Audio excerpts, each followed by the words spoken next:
Assalomu alaykum, foydali maslahatlar kanalimizning aziz muxlislari. Bugun men sizlarni homiladorlikda ich ketishi xavflimi mavzusi bilan tanishtiraman. Organizmdagi homiladorlik bilan bog'liq o'zgarishlar hazm qilish tizimiga ham ta'sir ko'rsatmay qolmaydi.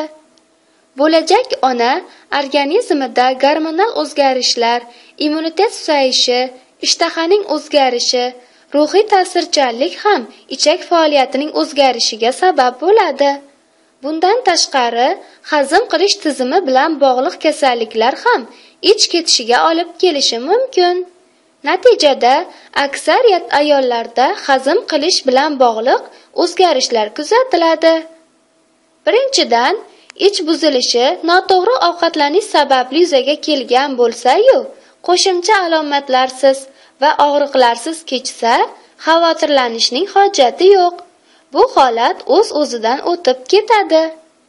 Ikkinchidan, agar ich ketishi og'riq, titrash, uyquchanlik, kuchsizlik, og'iz shilliq qavatining qurishi kabi qo'shimcha belgilar bilan namoyon bo'lsa, albatta shifokorga murojaat qilish lozim.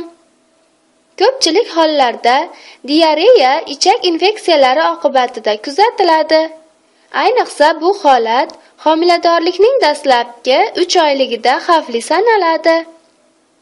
Bunda ichak qo'zg'atuvchilari yo'ldosh orqali homilaga o'tishi ehtimoli yuqori bo'lib, tug'ilajak go'dak salomatligiga zarar keltirishi mumkin.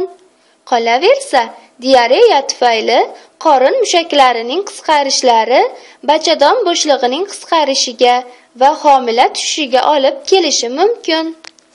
Salomat bo'ling!